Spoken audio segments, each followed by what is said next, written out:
Hello class, this is a video tutorial on harder examples using discrete distributions. In these following problems, we're going to be utilizing extensively the and or condition and conditional probability. So let's begin.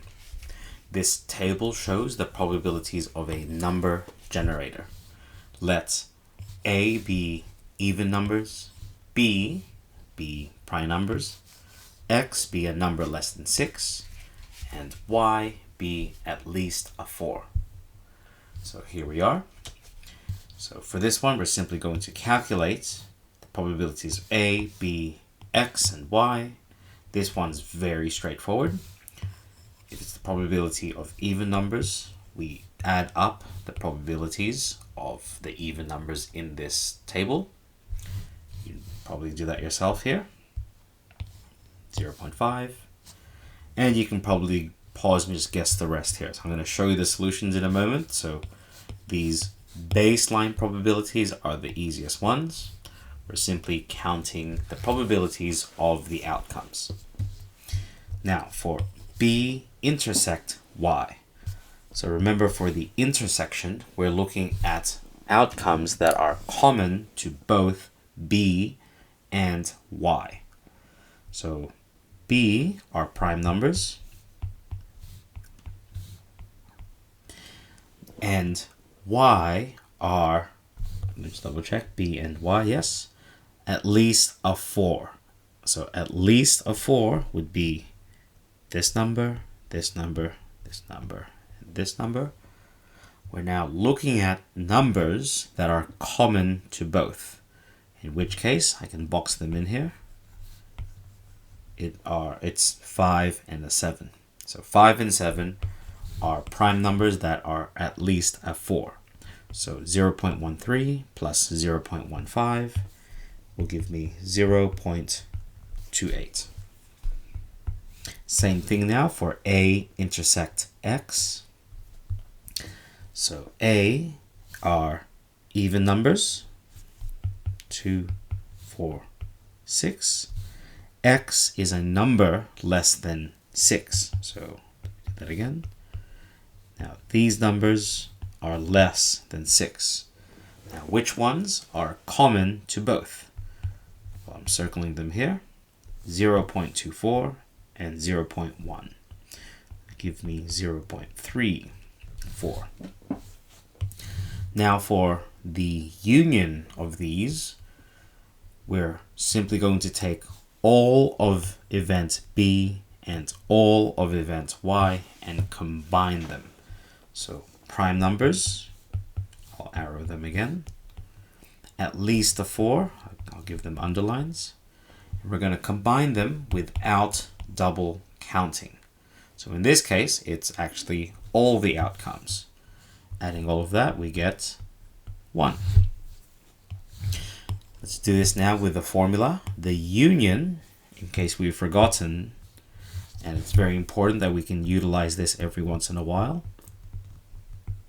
is equal to all of A plus all of B minus the intersection of the two. So in this case, we can actually calculate this without having to refer back to the table. So for this, it'll be all of A, 0.5, plus all of X, 0.69. And we're going to now take the intersection and subtract it. That ensures that there isn't that double up of the counting. So using my calculator, I get 0.85. Okay, so you can pause and give the next few a go yourself. Conditional probability now. A given X. Now remember, the given X is the denominator that we're going to start working with first. So given X, so it's a number less than 6.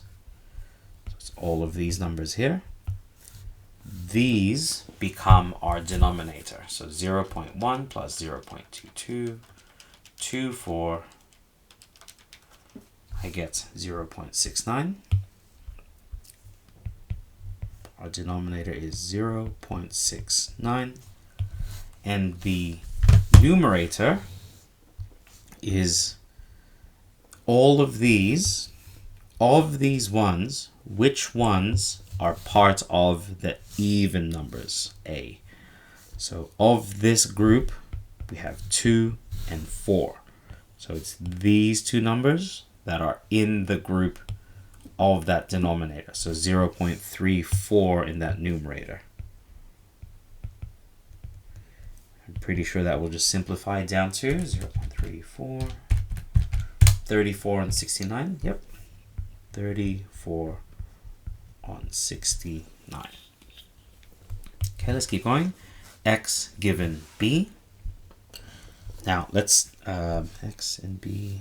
Oh no, before I do this one, it's not useful using this definition because we need X intersects B, which we actually don't have here. So let's just do this the conventional way.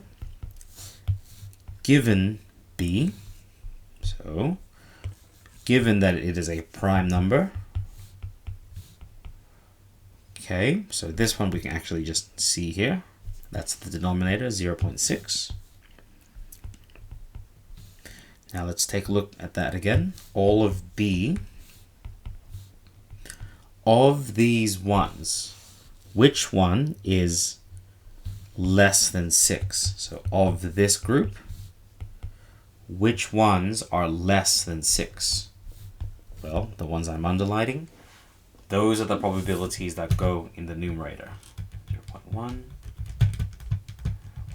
1.3, I get 0.45, adding them up. 45 on 60, I'm pretty sure is 3 on 4, yes. And there we have it. Now this one, only because I can see we have the intersection of B and Y, we can actually utilize this formula.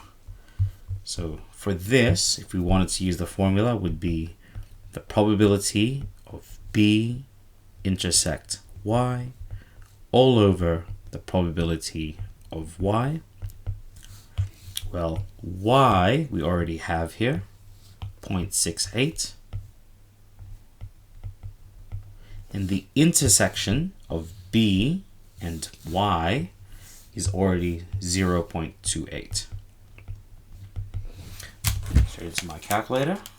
28 over 68 gives me 7 on 17. Okay, let's do this for the last one. Given given A. So given A, I'm saying it's an even number. Okay, of these ones, which one is at least a 4? So of the even numbers, which one is at least a 4? 0.24, 0.16. So that would give me 0.24, 0.16. Oops, too many zeros there. So 0.4 as the sum of these in the numerator. And A is simply the denominator of 0.5, which simplifies down to 4 over 5. So I hope that's given you a wide range of examples of applying and conditions or conditions and conditional probability to probability distribution tables. Hope to see you in the next video, and best of luck.